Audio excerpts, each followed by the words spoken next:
بسم اللہ الرحمن الرحیم۔ عصر کی نماز کے بعد اگر بتی گھر میں ایسے جلا دو دولت کا طوفان آ جائے گا۔ ابھی تک 29 لوگ اس عمل سے کروڑ پتی بن چکے ہیں۔ محترم ناظرین، آج ایک ایسا خاص وظیفہ آپ کی خدمت میں لے کر حاضر ہوا ہوں۔ میرے کافی دوست احباب، قابل احترام میری مائیں بہنیں، میری بیٹیاں، انہوں نے کافی دفعہ کہا ہے کوئی ایسا وظیفہ ہو قرآنی جس سے ہمارے گھروں کے اندر رزق کی کمی جو ہے وہ دور ہو جائے۔ تو یہ ایک ایسا وظیفہ ہے، کافی دوستوں نے کیا ہے جو انتہائی غریب تھے، انتہائی مسکین تھے۔ تو جب انہوں نے اس وظیفے کو کیا، اللہ نے ان پر اتنا کرم کیا ہے، آج ان کے گھروں میں غربت کا جو نام و نشان ہے وہ بھی ختم ہو گیا ہے۔ طریقہ بڑا سادہ سا ہے، آپ نے اس کو اچھے طریقے سے سمجھ لینا ہے۔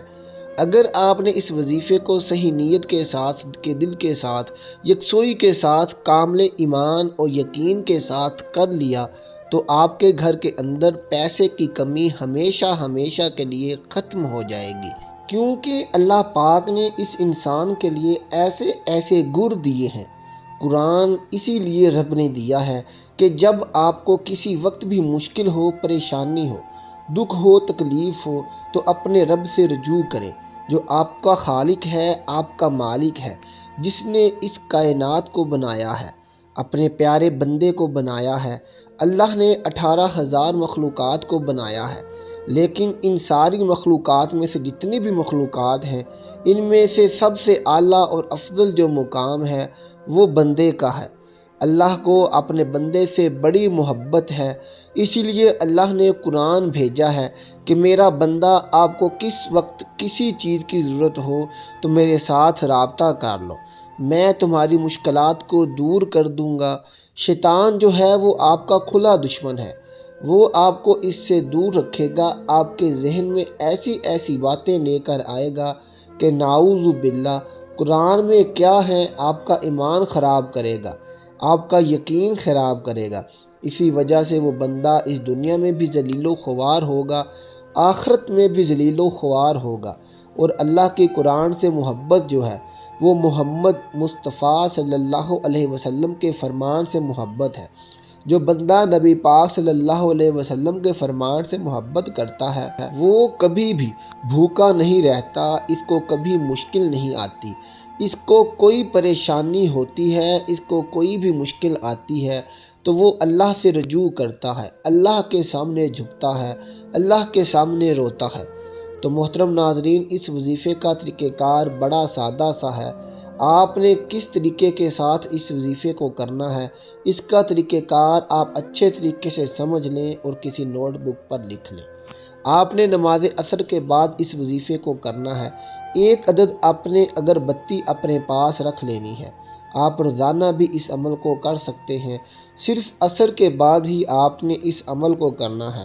ایک دفعہ طریقہ کار آپ سمجھ لیں، اس کے بعد اس عمل کو کرنا شروع کر دیں، دیکھنا کیسے گھر میں آپ کے انشاءاللہ برکت ہی برکت آئے گی۔ آپ نے پاک صاف ہو کر، باوضو ہو کر کسی پاک جگہ پر بیٹھ جانا ہے۔ کوشش کرنی ہے کہ اس وقت آپ کے پاس بالکل شور نہ ہو۔ آپ نے سب سے پہلے اعوذ باللہ من الشیطان الرجیم بسم اللہ الرحمن الرحیم پڑھ لینا ہے، اور اس کے بعد آپ نے درود شریف پڑھ لینا ہے۔ درود شریف پڑھنے کے بعد آپ نے اپنی آنکھیں بند کر لینی ہیں۔ نماز عصر کے بعد آپ نے یہ کرنا ہے۔ اگر آپ اس عمل کو کرنا چاہتے ہیں اور ویڈیو کو آپ نے مکمل نہیں دیکھا تو شروع سے لے کر ایک دفعہ ویڈیو کو مکمل دیکھ لیں، انشاءاللہ روحانی طور پر بھی مدد آپ کے ساتھ شامل ہو جائیں گی، اور پھر اس عمل کی جو برکتیں ہیں، جو فضیلتیں ہیں، وہ آپ خود دیکھیں گے۔ نماز عصر ایک ایسا حساس وقت ہوتا ہے جو انسان کے نامہ اعمال کے جو فرشتے ہیں، جو نیکیاں لکھتے ہیں، جو برائیاں لکھتے ہیں، وہ پہلے والے رجسٹر ہیں، ان کو کلوز کرتے ہیں، نئے فرشتے آتے ہیں، وہ چارج لیتے ہیں، پہلے والے چھٹی پر چلے جاتے ہیں اور نئے فرشتوں کی ڈیوٹی لگ جاتی ہے۔ یہ ایسا وقت ہوتا ہے عصر کا، اس کی اللہ پاک نے قرآن پاک میں قسم کھائی ہے، والعصر ان الانسان لفی خسر۔ اللہ پاک قسم اٹھاتے ہیں کہ مجھے وقت عصر کی قسم ہے کہ انسان نقصان میں ہے۔ یہ ایسا خاص وقت ہے جس میں اللہ پاک نے اسپیشل قسم کھائی ہے۔ اس سے 2 نماز پہلے ہیں، 2 نماز بعد میں ہیں۔ یہ درمیانی نماز ہے، اس کی بہت اہمیت ہے۔ یہ وہ وقت ہے جس وقت فرشتے مسجدوں کے اندر، گھروں کے اندر، گلیوں کے اندر اتنی تعداد میں ہوتے ہیں، صرف انسان کو نظر نہیں آتے، باقی تمام مخلوقات ان کو دیکھ رہی ہوتی ہے۔ یہ وہ لمحے ہوتے ہیں، یہ وہ وقت ہوتا ہے عصر کا، جب انسان اس وقت اچھا کام کرے تو جو فرشتے پہلے موجود ہوتے ہیں وہ بھی اس کو تحریر کر لیتے ہیں، جو بعد میں فرشتے آتے ہیں وہ بھی اس عمل کو لکھ لیتے ہیں۔ یہ وقت ایسا ہوتا ہے کہ دونوں فرشتے آ کر لکھنا شروع کر دیتے ہیں۔ کیسے اس ٹائم کی طاقت ہے، اس کی پاور ہے، اس کی فضیلت ہے۔ کوئی ایسا وقت نہیں ہے جس وقت یہ دونوں فرشتے ایک دفعہ اکٹھے ہی لکھیں۔ یہ صرف عصر کے وقت اکٹھے ہوتے ہیں۔ میرا رب جو ہے عرش والا، وہ اپنے بندے سے بڑی محبت کرتا ہے، بڑا پیار کرتا ہے، اس لیے بہانے ڈھونڈتا ہے۔ جب کسی کو بخشنا ہو، کسی بندے کو فائدہ پہنچانا ہو تو وہ پھر اسی صورت میں پہنچایا جاتا ہے کہ بہانے ڈھونڈے جاتے ہیں۔ اس بندے نے یہ کام کیا ہے، اس نے یہ کیا ہے، چھوڑو چلو اس کو دے دو۔ تو میرا رب بندے سے اتنی محبت کرتا ہے، اتنی محبت کرتا ہے، 70 ماؤں سے بھی زیادہ محبت کرتا ہے۔ ایک ماں اپنے بچے سے کتنی محبت کرتی ہے۔ رات کو سردیوں میں جب چھوٹا بچہ پیشاب کرتا ہے تو ماں غصے میں نہیں آتی، صبر کرتی ہے، برداشت کرتی ہے۔ بس اس کی زندگی اسی خوشی میں ہے کہ گیلی جگہ پر چلی جائے، بھیگی جگہ پر خود چلی جاتی ہے، گندگی والی جگہ پر خود چلی جاتی ہے، اپنے معصوم بچے یا بچی کو خشک جگہ پر لے جاتی ہے۔ تو اس کام کے پیچھے بھی میرے اللہ کی طاقت ہے۔ میرا اللہ اس ماں کے دل کے اندر اتنی محبت رکھ دیتا ہے کہ وہ اپنا سکون ختم کر دیتی ہے، اپنی خواہش ختم کر دیتی ہے، اپنی خوراک جو لذت ہوتی ہے کھانے والی وہ ختم کر دیتی ہے۔